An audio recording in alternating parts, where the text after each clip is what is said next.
Welcome back, everyone. Today we will continue with class 10th history, chapter number 1, the nationalism in Europe.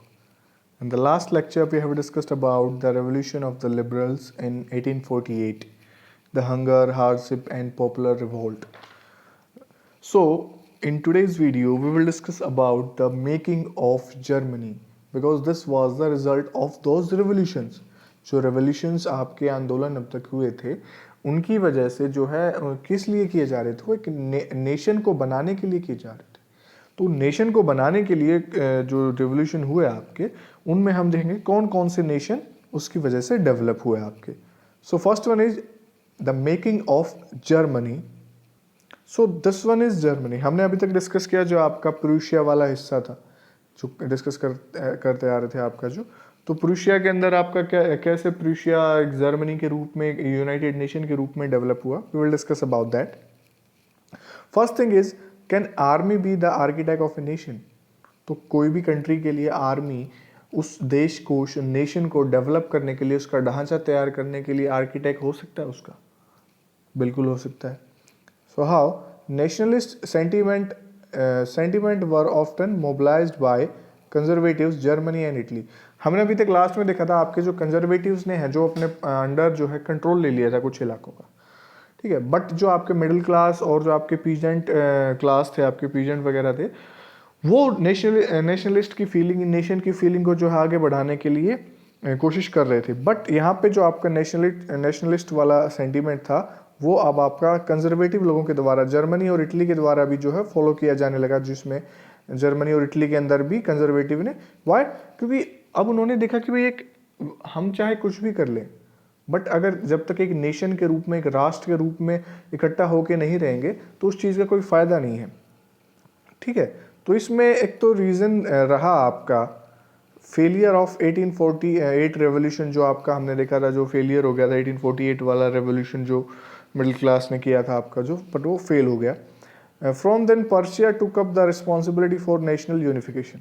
तो फिर आपके जो Prussia, Germany यानी कि conservatives जो लोग थे, जिन्होंने पहले तो उसको कंट्रोल में ले लिया था अपने में, सो उन्होंने अब रिस्पॉन्सिबिलिटी ले ली कि भाई नेशनल को यूनिफिकेशन, यूनिफाइड करेंगे, एक राष्ट्र के रूप में डेवलप करेंगे, सारे लोगों को इकट्ठा करेंगे, ठीक है। उसके लिए उन्होंने प्रूशिया की जर्मनी के लिए उन्होंने चीफ मिनिस्टर थे आपके ओटो वॉन बिस्मार्क, उनको ये रिस्पॉन्सिबिलिटी दे दी, जो आपकी प्रूशियन आर्मी और ब्यूरोक्रेसी के साथ मिलकर उन्होंने आगे अपना काम बढ़ाया, ठीक है। उन्होंने आगे ये चीज़ें की भी। उसने फिर आगे क्या किया आपका, इसी 3 वॉर्स ओवर 7 ईयर्स, तो आपके 7 साल में 3 बार जो है 3 जो आपकी युद्ध लड़े गए इसी के अंडर में आपके जो, जिसमें आपका ऑस्ट्रेलिया और डेनमार्क और फ्रांस जो हिस्से थे उसके, जो मतलब तीनों वॉर आपके, पहला ऑस्ट्रेलिया, फिर डेनमार्क और फ्रांस के साथ ये 3 वॉर लड़े गए आपके। In January 1871 after German unification,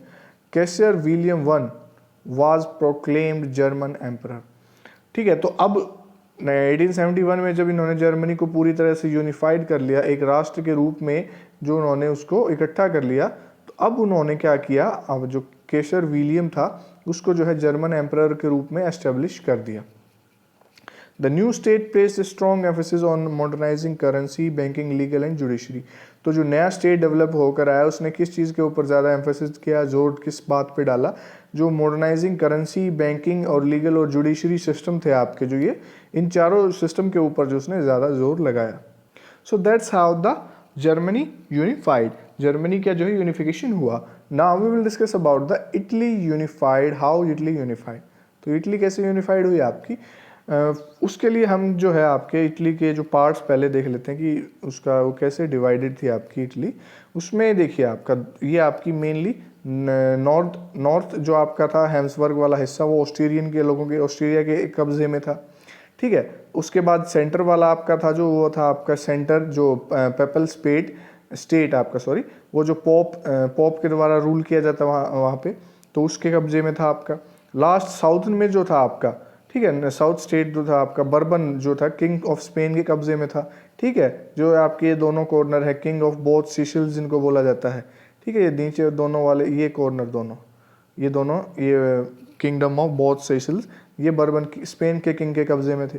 और ओरिजिनल जो था यानी कि जो सरदीना पिडमंट था आपका इटालियन प्रिंसली हाउस, मतलब जो इटली के जो सही में जाने हकदार थे इसके राज्य के, वो उनके पास ये छोटे से 2 आइलैंड थे बस। ठीक है, तो इस तरीके से आपका इटली जो है डिवाइडेड था। ठीक है, नॉर्थ, साउथ, सेंटर और ये आपका सरदीना पिडमोंट। ठीक है, इन हिस्सों में ये आपका फैला हुआ था, यानी कि अलग अलग डिस्ट्रीब्यूट था। अब now we will discuss about some important personalities in unification of Italy, जिन्होंने जो है यूनिफिकेशन में इंपॉर्टेंट रोल निभाया। आपका गिउसेप्पे मज़ीनी, जो हम डिस्कस करके आ चुके हैं, आपका गिउसेप्पे मज़ीनी बोले तो नहीं है, जो आपका सीक्रेट सोसाइटीज़ का मेंबर था, उसने 2 सोसाइटीज़ भी बनाई थी सीक्रेट आपकी। ठीक है, फिर आपका किंग विक्टर एमेनुअल सेकंड, आपका जो किंग विक्टर था उसका भी इंपॉर्टेंट रोल था। और फिर उसका चीफ मिनिस्टर कैवियर था, उसने क्या इंपॉर्टेंट रोल किया, उसके कुछ गुड रिलेशन थे आपके फ्रांस के साथ। ठीक है, तो फ्रांस के साथ गुड रिलेशन थे। किंग विक्टर एमेनुअल का ये जो है चीफ मिनिस्टर था, तो इसको जिम्मेवारी मिली कि इस इटली को यूनिफाइड करना है, एक राष्ट्र के रूप में इकट्ठा करना है। तो इसने अपने एफर्ट्स के साथ जो है क्या किया, ऑस्ट्रियन फोर्सेस को डिफीट कर दिया 1859 में। जो आपकी ये ऊपर वाली ऑस्ट्रियन फोर्स थी, तो नॉर्थ को अपने कब्जे में ले लिया। तो he was neither a revolutionary nor a democrat, तो ये ना तो डेमोक्रेटिक के हक में था, ना ही ये क्रांतिकारी था। ठीक है, ये मतलब स्टेबल रहने वाला बंदा था। ओके, सो आफ्टर दैट आपका फिर आया भाई गिउसेप्पे गैरिबाल्डी। ये इसका भी बहुत ज़्यादा इंपॉर्टेंट रोल रहा है इटली के यूनिफिकेशन में। With the support of local peasant he was successful to drive out Spanish ruler. तो लोकल पीजेंट की हेल्प से इसने जो आपका साउथ वाला जो आपका स्पेनिश रूलर के कब्जे में था उसको खाली करवा लिया, उसको स्पेनिश रूलर को वहाँ से भगा दिया, लोकल पीजेंट लोकल किसानों की मदद से। ठीक है, तो ये इस तरीके से आपका 2 हिस्से नॉर्थ साउथ हो गया। और बीच वाला जो सेंटर वाला था वो आपका उसने देखा कि भाई नॉर्थ में भी कब्जा हो गया, साउथ में भी हो गया, तो उसने खुद ही इन दोनों के साथ मिलके पूरे इटली को इकट्ठा करवा दिया। ठीक है, तो अब एक चीज़ और इसमें थी कि भाई illiteracy was very high, unaware of liberal nationalist ideology. तो वहाँ पे जो है लिटरेसी बहुत ज़्यादा थी, लोग अनअवेयर थे नेशनलिस्ट, जो आपकी राष्ट्र की जो आइडियोलॉजी थी उन्हें पता ही नहीं था एक्चुअली हो क्या रहा है। ये एक्चुअली वो मानते थे कि जो आपकी इटालिया ला इटालिया है, वो सोचते थे कि भाई जो विक्टर एमेनुअल है उसकी वाइफ को जो है किडनैप वगैरह कर रखा है, बंदी वगैरह बना रखा है, तो उसको आज़ाद करने के लिए जो हम ये युद्ध लड़ रहे हैं आइडियोलॉजी। क्योंकि जैसे भारत माता की जय, हमने एक भारत को राष्ट्र के रूप में इकट्ठा करने के लिए भारत माता का जो निर्माण किया था, उसी तरीके से इन्होंने इटालिया का निर्माण किया था। तो जो किसान थे वो समझते थे कि विक्टर एमेनुअल की वाइफ को छुड़ाना है हमें। नेक्स्ट आपका फिर इसमें यूनिफिकेशन वाले पार्ट में आ जाता है, जो तीसरे उसमें है कि ब्रिटेन का केस है। तो ये स्ट्रेंज केस ऑफ ब्रिटेन कैसे है, इसमें स्ट्रेंज क्या है वो हम डिस्कस कर लेते हैं आपका। इसमें पहले हम मैप को समझते हैं इसमें फिर से आपके। तो मैप में जो है कुछ का डाउट रहता है आपका, स्कॉटलैंड, इंग्लैंड, ब्रिटेन ये अलग अलग हैं या एक ही हैं सारे, वो अभी हम इसमें आपका डिस्कस करते हैं कैसे है। तो आपका इसमें अंदर स्कॉटलैंड वाला पार्ट है जो, ठीक है, ये ऊपर वाला हिस्सा जो है this one is Scotland. Downward जो है आपका साउथ वाला ये आपका है इंग्लैंड, और इसी के साथ में लगता हुआ आपका ये वेस्ट में है आपका वेल्स। ठीक है, और फिर आपका इधर ये है नॉर्थ आयरलैंड जो है आपका, आयरलैंड जो पूरा आयरलैंड उसमें नॉर्थ आयरलैंड, और नीचे आपका रिपब्लिक आयरलैंड है। ठीक है, तो इसमें क्या दिक्कत है आपकी, मतलब इसको कैसे जानते हैं अलग अलग एरिया को। तो जो आपका स्कॉटलैंड, इंग्लैंड और वेल्स वाला हिस्सा है उसको ग्रेट ब्रिटेन के रूप में जाना जाने लगा था। ठीक है, वो हम पढ़ेंगे कैसे इकट्ठा हो गया, ग्रेट ब्रिटेन बना। ठीक है, और फिर उसके बाद जो आपका इस तीनों के साथ हमने जब नॉर्दर्न आयरलैंड को मिला लिया तो that is UK, United kingdom. ठीक है, इसमें ऊपर वाला नॉर्दर्न पार्ट मिलाया हमने आयरलैंड का। ठीक है, और फिर जब ये पूरा हिस्सा आपका इकट्ठा हो गया तो दैट इज ब्रिटिश आइसल्स। तो इसमें हम डिस्कस करते हैं कैसे हुआ ये। So it was formed out of a long drawn out process, not by sudden upheaval और रेवोल्यूशन। तो ये काफ़ी बहुत ज़्यादा लंबा प्रोसेस है आपका, इसमें काफ़ी ज़्यादा कई साल लगे हैं इसको धीरे धीरे इकट्ठा मतलब होने में। ज़्यादा रेवोल्यूशन वगैरह यहाँ पे इतने नहीं कि भी एकदम से रेवोल्यूशन हुआ और एकदम से चेंजेस आ गए यहाँ पे, ऐसा कुछ नहीं था यहाँ पे। ठीक है, क्योंकि यहाँ पे वेरियस एथनिक आइडेंटिटीज थी, जैसे कि इंग्लिश, वेल्स, स्कॉट और आयरिश। ठीक है। तो इंग्लैंड में आपके इंग्लिश थे, अलग अलग एथनिक और कल्चरल, मतलब एथनिक क्या होता है आपकी जो कल्चरल उसकी आइडेंटिटीज़ होती हैं, जो कॉमन रेशियल ट्राइबल तो खैर नहीं कह पाएंगे हम इनको ज़्यादा, बट कल्चरल ओरिजिन और बैकग्राउंड कम्युनिटीज़ जो है आपके कल्चर एक्टिविटीज़ के बेस पे जो होती हैं अलग अलग। तो इंग्लैंड इंग्लिश आपका, फिर वेल्स में वेल्श, आपका स्कॉटलैंड में स्कॉट और आयरलैंड में आयरिश। तो ये आपके लोग वहाँ पे थे अलग अलग एथनिक आइडेंटिटीज़ के साथ, ठीक है। आफ्टर दैट इंग्लिश पार्लियामेंट जो है आपकी, ठीक है, इंग्लिश पार्लियामेंट यहाँ पे बनी। तो इसमें क्या हुआ आपका, तो उसने सीज पावर फ्रॉम मोनार्ची 1688 में उसने क्या किया आपका, क्योंकि यहाँ पे एक टर्म थी, हम देखते हैं कि उसने जो मोनार्ची पावर, राजा से पावर छीन ली और जो है कॉन्स्टिट्यूशनली जो इस चीज़ को डेवलप करने की कोशिश की। इसमें कन्फ्लिक्ट था आपका कैथोलिक्स वर्सेस प्रोटेस्टेंट के बीच में। अब कैथोलिक और प्रोटेस्टेंट क्या है आपके, कैथोलिक और प्रोटेस्टेंट हैं आपके क्रिश्चियनिटी के ही जो है कम्युनिटी हैं दोनों, बट कैथोलिक आपके जो पुराने विचारों को वाले लोग हैं और प्रोटेस्टेंट जो हैं आपके नए विचारों वाले लोग हैं, ठीक है। तो ये जो पहले वाले पुराने रीति रिवाज को मानते हैं वो कैथोलिक हैं। तो इसमें आपका क्या दिक्कत थी, जो इंग्लैंड के अंदर जो लोग थे आपके वो मोस्टली आपके प्रोटेस्टेंट थे, और कुछ आपके फिर कैथोलिक जो हैं कुछ इसमें थे स्कॉटलैंड में, और इसमें भी आपके मोस्टली कैथोलिक ही पाए जाते थे। तो इसमें जो है इंग्लैंड प्लस स्कॉटलैंड, तो इसने इंग्लैंड ने क्या किया, यहाँ पे कब्जा करे, क्योंकि इंग्लैंड के लोगों के पास ज़्यादा पावर आ गई थी। कैसे आ गई थी, क्योंकि जो आपका इंडस्ट्रियल रेवोल्यूशन की शुरुआत हुई थी इंग्लैंड से हुई थी, तो ज़्यादा बिजनेस लगाने की वजह से उनके पास ज़्यादा पैसा, और ज़्यादा पैसा मतलब ज़्यादा पावर।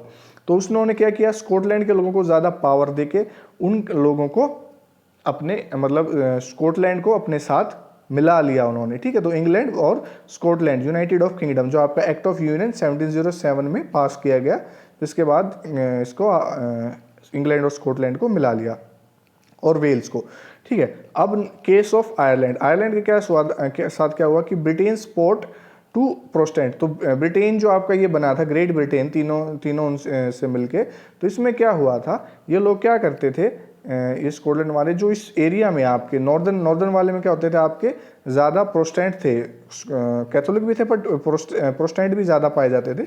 तो वो लोग क्या करते थे आपके ब्रिटेन वाले, ग्रेट ब्रिटेन वाले, वो इनको प्रोटेस्टेंट को यहाँ पे सपोर्ट करते थे।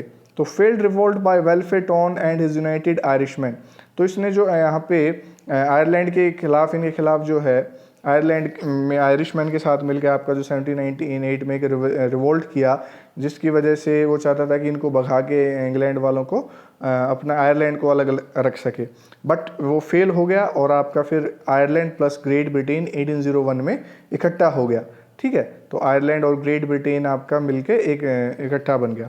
तो आपका इसमें फिर एक चीज़ और सामने आई आपकी, what was that, British nation.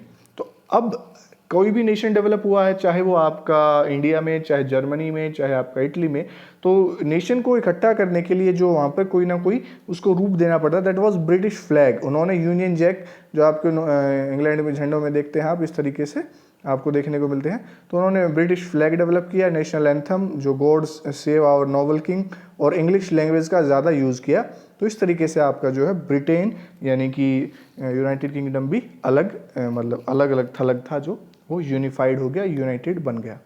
Last topic है इसमें आपका विजुअलाइजिंग द नेशन। तो इसमें क्या है आपका, हमने जो है फेस टू द नेशन, हमने क्या कोशिश की, हमेशा एक राष्ट्र को, एक देश को किसी तरीके से एक फेस देने की कोशिश की, चाहे वो आपका उसमें हमने उसको फ्लैग के रूप में देखना शुरू किया हो, चाहे हमने जो जैसे हम भारत माता को देखते हैं, भारत माता जब भारत के नाम लेते हैं तो हमारे अंदर भारत माता की एक छवि डेवलप होती है, इमेजिनेशन होती है कि एक लेडी है जो आपकी झंडा लिए खड़ी है, उसके पीछे मैप है, भारत का नक्शा लगा हुआ है, तो वो फेस हम देने की कोशिश करते हैं।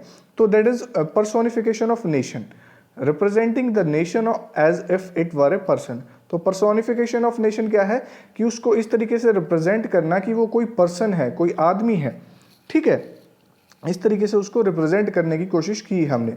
सो इसमें हमारे आगे साथ क्या हुआ कि इसमें क्या करते थे कि एक एब्स्ट्रैक्ट आइडिया होता था, कोई भी आइडिया डेवलप कर लिया हमने, जिसमें हम डिस्क्राइब करते थे, डिस्क्राइब थ्रू फीमेल फिगर, जिसको हम एलिगरी बोलते थे, उसको एक फीमेल फिगर के थ्रू डिस्क्राइब करने की कोशिश करते थे, ठीक है। किसी भी राष्ट्र को एक हम फीमेल फिगर के थ्रू एक फेस देने की कोशिश करते थे हम, ठीक है। तो एलिगोरी क्या था आपका, एलिगोरी था एलिगोरी को बोलते हैं आपका when an abstract idea is expressed through a person और ए थिंग। ठीक है, तो इसमें मतलब उसको एक एब्स्ट्रैक्ट आइडिया को किसी पर्सन या थ्रू थिंग के थ्रू एक्सप्रेस करने की कोशिश की जाए तो दैट इज एलिगोरी। ठीक है, तो इसमें जैसे फ्रेंच रेवोल्यूशन हुआ था जिसमें आपके सिंबल्स वगैरह यूज़ किए गए, रिप्रेजेंटिंग आइडियाज़ यूज़ किए गए, तो वो चीज़ें इसमें देखने को मिलती है। इसमें हम दो एग्जाम्पल देखेंगे आपके जिसमें हमने इस तरीके से एलिगोरी का यूज़ किया। तो फर्स्ट वन इज़ फ्रांस, जिसमें आपका क्रिस्टियन मरियान को हमने यूज़ किया, आइडिया ऑफ पीपल नेशन। ठीक है, एक फेज डेवलप कर लिया हमने क्रिस्टियन मरियान का। ठीक है, जिसमें exhibit the idea of liberty and Republic, जो उदारवाद और रिपब्लिक स्वतंत्रता के लिए लोगों को वोट का अधिकार हो रहा, अपनी गवर्नमेंट खुद चुन सके, तो इस तरीके के आइडिया के साथ हमने क्रिस्टियन मरियान को चुना। So national symbol, her images were marked on coins and stamp, तो उसको एक नेशनल सिंबल के रूप में डेवलप किया, उसकी इमेजेस जो है आपकी कॉइन्स और स्टैम्प के ऊपर जो है छापी जाने लगी। और सेकंड था आपका जर्मेनिया, जिसमें हमने जर्मेनिया को जो है फेस के रूप में डेवलप किया, फेस जो नेशन का फेस बनाया हमने उसको।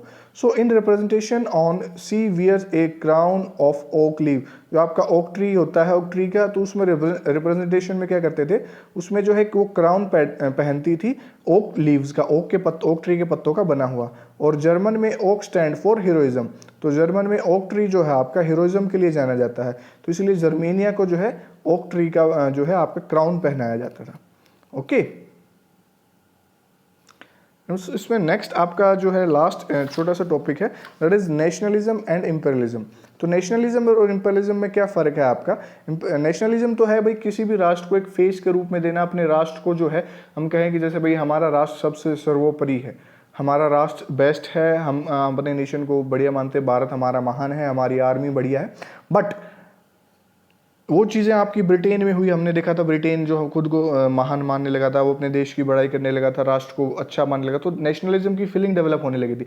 बट जो उसके साथ क्या होता था, इंपीरियलिज्म क्या आता है इसमें अब, कि भाई जो अब खुद को तो उसने बता दिया कि हम राष्ट्र हैं, महान राष्ट्र है, बट वो उसने ब्रिटेन ने क्या किया, स्कॉटलैंड को कब्जे में लिया, फिर आपका आयरलैंड को कब्जे में लिया, मतलब अपनी महानता को वो फिर दूसरे देशों को अपने अंदर कब्जा करने के कोशिश करने लगे, तो दैट इज इंपीरियलिज्म, उस चीज़ को शिफ्ट करने की कोशिश करने लगे। तो ठीक है, तो इसमें बाल्कन क्या था आपका, जो बाल्कन रीजन था, Balkan were the region of geographical and ethnic variation. Ethnic variation कैसे थी वहाँ पे जियोग्राफिकल?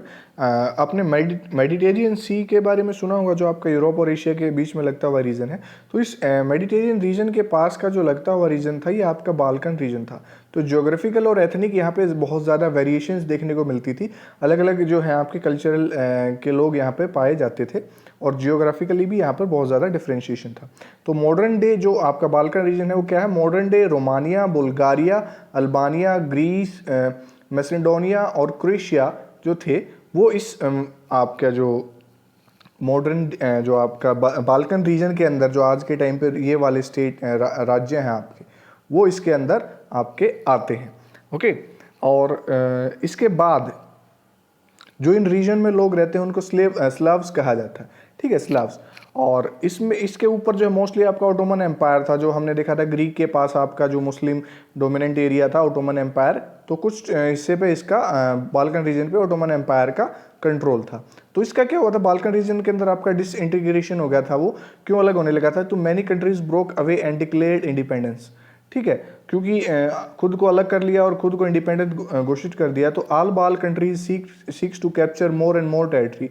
तो उनकी कोशिश थी कि भाई वो ज़्यादा से ज़्यादा जो है बाल्कन कंट्रीज आसपास के देशों को एक कंट्रोल कर लें, ज़्यादा से ज़्यादा अपनी ज़मीन पे कब्जा करें, जो आपका जर्मन के हिटलर का भी टाइटल था कि भाई ज़्यादा से ज़्यादा कंट्रोल किया जाए।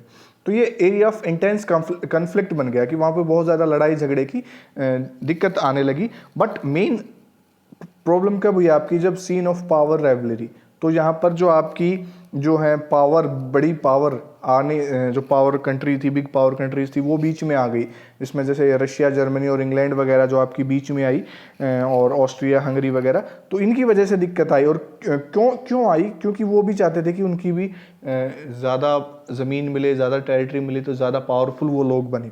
तो इस वजह से जो है आपका फिर फर्स्ट वर्ल्ड वॉर का जो है इन्होंने एक जो हम कहेंगे प्लेटफॉर्म तैयार कर दिया था, और धीरे धीरे आते आते 1914 तक आपका जो इसमें वर्ल्ड वॉर की सिचुएशन क्रिएट कर दी थी इन्होंने। ठीक है, तो इसमें क्या हुआ था फिर आपका एंटी इंपीरियल फोर्सेस डेवलप हुई, जैसे कि इंडिया के अंदर नहीं हुई थी आपकी कि भी ब्रिटेन ने जैसे कब्जा कर लिया था, तो अब कब्जा करने के बाद ब्रिटेन के खिलाफत होने लगी, जब वी स्टार्टेड अपोजिंग दैम, तो उस तरीके की जो एंटी इंपीरियल फोर्सेज, क्योंकि ये इंपीरियल फोर्सेज क्या करती थी, दूसरे कंट्री के ऊपर कब्जा करके उनके साथ बहुत ज़्यादा बुरा व्यवहार किया जाता था, एक्सप्लॉइट किया जाता था उस कंट्री के निवासियों को, तो that's why they starting opposing this imperial forces.